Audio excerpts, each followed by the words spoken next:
get them all out. So do you feel like you've always used things to distract yourself from having to kind of like get to know yourself? Yes. Yeah, I didn't feel like it was necessary. I could get on with life without knowing the consequences. And then, the Rona came, and then, I had to sit down and be comfortable with being alone, and that was the killer. So then, now looking back and looking at other people and trying to analyze them and figure out if I can mesh with their personality or not. That's why I'm wanting to know about, love language, and how can you analyze somebody and say that person's no good, or that person could be good for my life within moments. Well, I think, do you know what it is? When someone's right for you, you kind of know. And when someone's wrong for you, you do know. Your body gives you little signals. I don't care what anyone says. Your body naturally says, no, move, stop, turn around, go left. Your body does that to you. It's whether or not you know those signals. Which most of us don't know those signals. So it's like... So if there was like a handbook to say, okay, if your body is doing this, that person's no good for you. All right then. The best way I would say you kind of like get this little inkling, like like your gut instinct, your stomach area, your belly buttons. This is what I always think. Yeah, you see if someone gives you butterflies, they're not good for you. Okay, they're definitely not good for you. Why? Reason why? It's like I think that your body is giving you the one-up information to let you know beforehand that it's not right. And let me get your glass. Yeah, it's just not right. I don't know. It's like I'm very much a maths person. There's certain things that you can't. Sorry.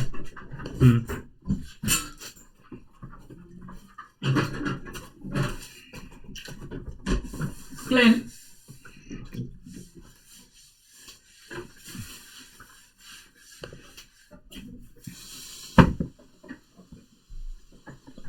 Yeah, I'm very much a person that believes that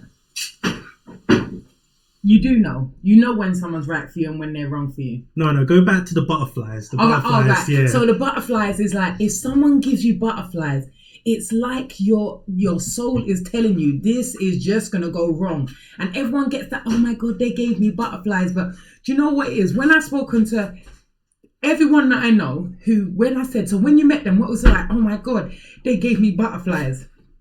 I swear down, it was like they had the worst ever breakup or the worst ever ending to the relationship. So it was kind of like them butterflies at the start was like your body telling you no, that uncomfortable. Because I think to myself, if it's meant to be, why would you feel so nervous with someone who it's meant to be perfect with? Because I was never ever nervous when I met my partner. If anything, what made me know that he was the right one was because I was so comfortable. I was comfortable with him more than I was with my own parents, with my own siblings.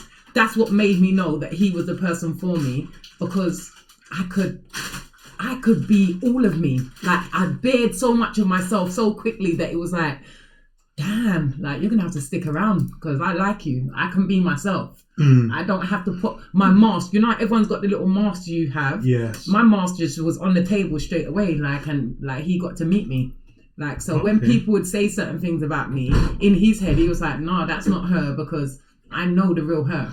Yes. You get to see the bravado or how she plays for you when she got her mask on, but he got to see the real me. Everyone I know that gets butterflies is like, oh my God, when I'm around them, like, I just feel a bit uncomfortable. If someone's for you and you're meant to spend the rest of your life with them, why would you be getting that uncomfortable feeling? Why can't you just be yourself? There's a valid point.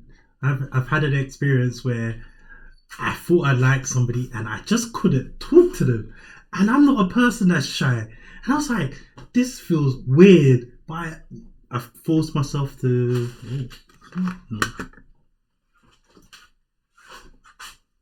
Yeah, I think it's one of them things that I think because, you know, like in the movies, they're like, oh my God, and he gave me butterflies, and he was like a knight in shining armor, and all of these other things.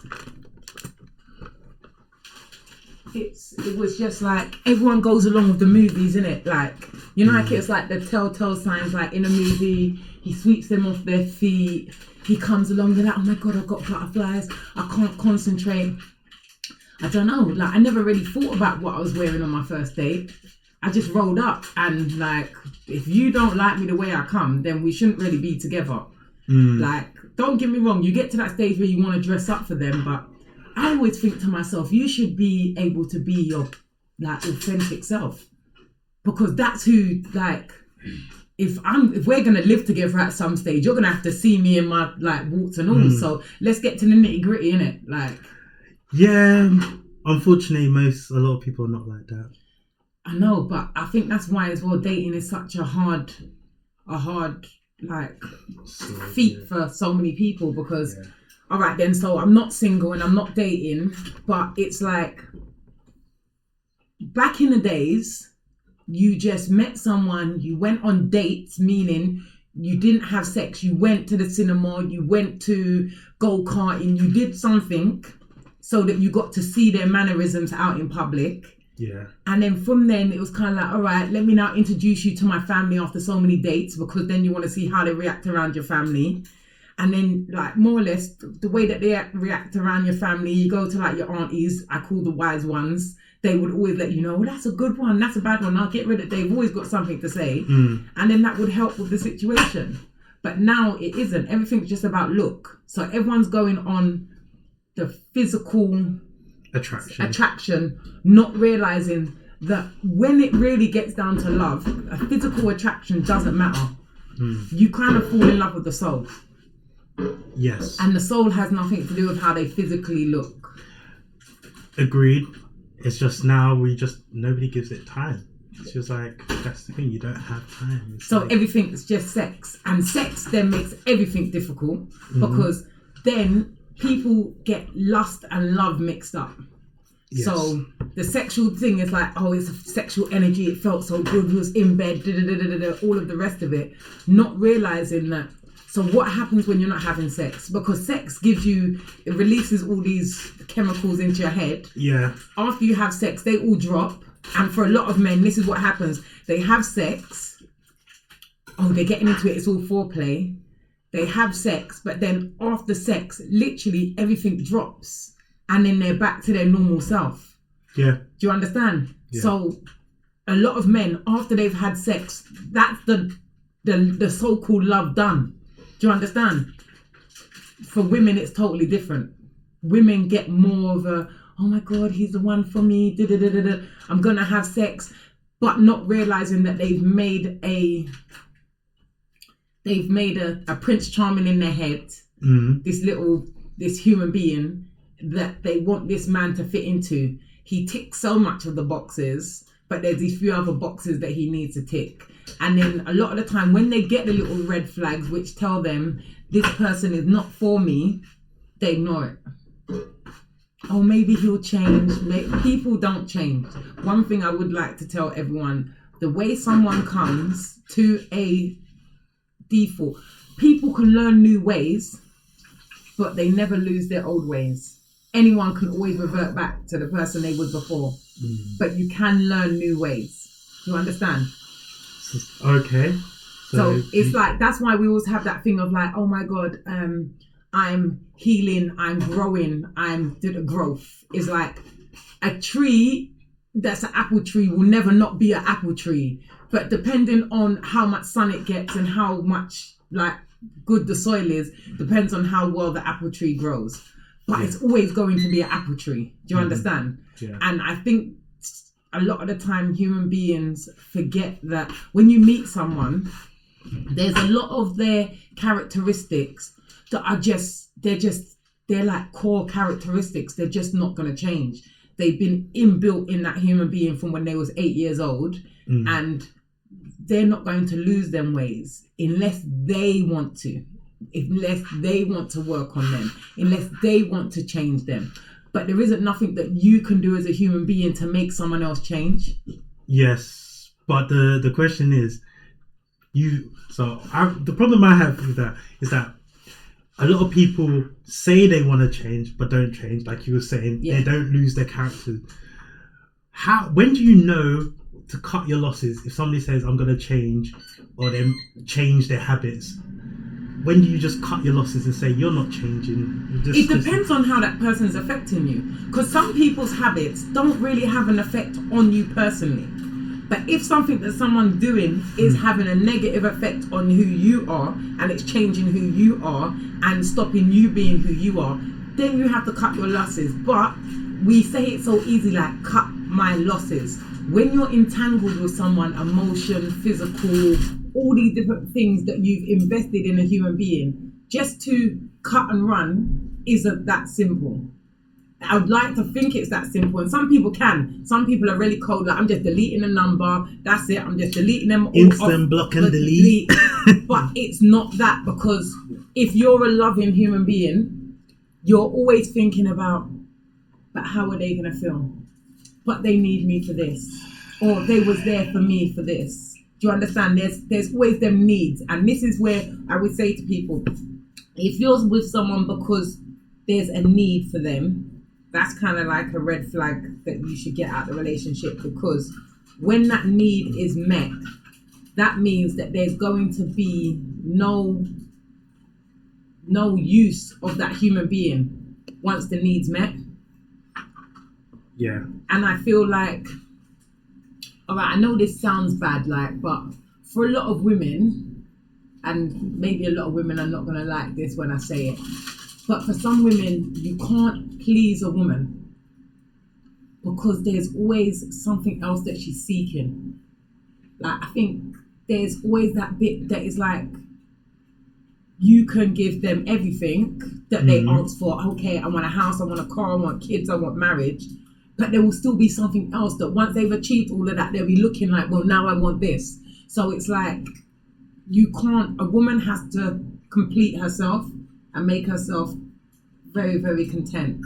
A man likes to please a woman, and a lot of the time they forget to please themselves, and then they find themselves in that windmill effect of, you're doing everything to make her happy, but you're forgetting to make yourself happy, and then now you're bitter because you're resentful.